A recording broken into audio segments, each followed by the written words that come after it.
Paul and Florence Langley stare through nursery glass at their infant sons. Twins, identical to each other in every way, save for the ropey lump of flesh protruding from the diaper of the one. Not attached to its stomach, a desiccated remnant of the umbilical cord, but a congenital mutation of the caudinal eminence, a tail. In fact, if it weren't for the tail, it would be difficult to tell the difference between the pair and the dozen other newborns surrounding them in their bassinets. The doctor had assured the Langleys it was nothing to worry about and promised he'd throw in what he referred to as the third circumcision for free. Paul takes in the inert mass and frowns. Florence sees the reflection of her husband's face in the glass, superimposed over the child in godlike disapproval. It blackens, losing definition. The more she stares, the darker it gets, until it becomes a matte slab blocking out her son. The man-sized monolith swallows the light, a fugue of howling wind and ominous droning emanating from within. A thousand voices crying out in space. Requiem by Giorgi Ligeti. She turns to avert her gaze but can't. She looks deep inside and sees her family's future.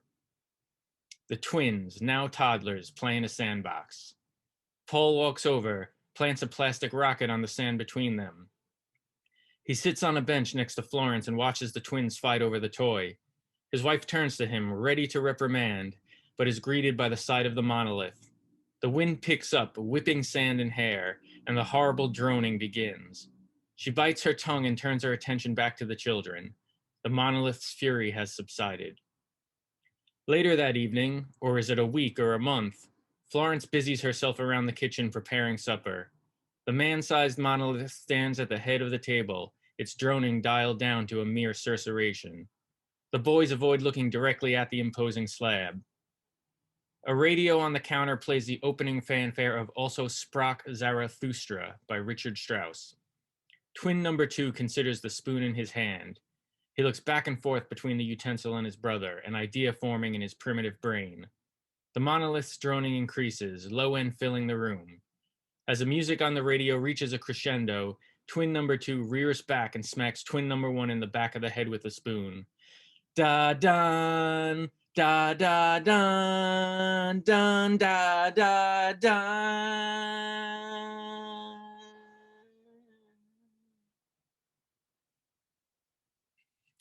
The radio blares major key triumphant. Twin number 1 bursts into tears. Florence glares at his brother. What did you do this time? She scoops up twin number 1 and whisks him towards the other room. She calls out to the monolith as she goes. You're supposed to be watching them, not observing them. There's a difference, you know. She proceeds to bounce twin number 1 up and down in her arms. Shh, it's okay, baby. Twin number 2 watches his mother go before turning to his father for approval, but receives none.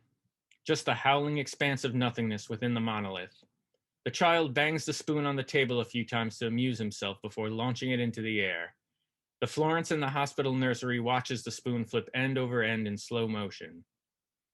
Even later that evening, or is it years that have passed now, the man-sized monolith lies on a recliner in front of the TV. The fugue of Requiem emanates from within. Or is the television the source of the sound?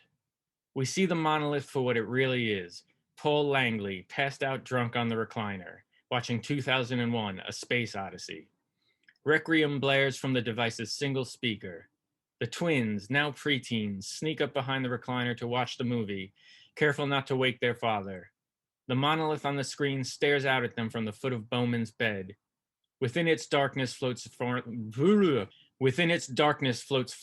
face, still watching from the nursery.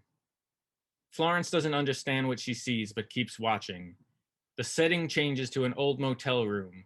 The William Tell Overture by Rossini plays on a phonograph. Her husband, Paul, has sex with a variety of women in an undercranked movie montage. He gets older while they remain young.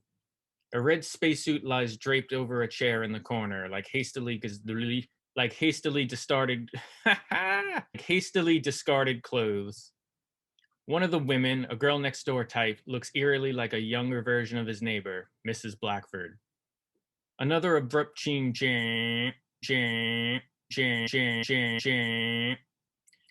Another abrupt scene change. The man-sized black monolith stands in the front yard of the Langley home. The fugue of Requiem emanates from within. Jupiter is visible in the night sky. Florence sees the pinpoint of light reflected in the monolith, reflected in the nursery glass. Cut to the interior of a room in a nursing home. Florence recognizes an elderly version of herself asleep in bed, under the watchful eye of a large crucifix. Paul Langley, now in his 70s, sits across from her, wearing a black suit, sans shoes and socks. Cut to Paul's room back home where her adult son, Albert, sleeps on a stained mattress. A figure in a red spacesuit watches over him from the foot of the bed. Albert's muscles tense and sweat beads down his face. Cut to Oak Grove Cemetery that very same day. The man-sized monolith lies flat on its back in place of a coffin. It has lost some of its shine and cracks have appeared in its facade. The crucifix from Florence's room adorns its chest. The fugue is silent. The minister delivers the eulogy. 8-year-old Albert sits next to elderly Mrs. Langley in the front row, cradling a withered rope of flesh in his lap. Mrs. Blackford and her daughter, Millie, sit next to them. Chimps in black suits make up the remaining mourners. They show uncharacteristic reverence. In the distance, a rocket ship stands among the tombstones. Its design recalls a miniature from an old sci-fi flick or a children's toy. A man in a red spacesuit walks down a set of stairs and approaches the burial. He takes off the helmet to reveal himself as Max Langley, Paul's other son, the adult version of Albert's twin.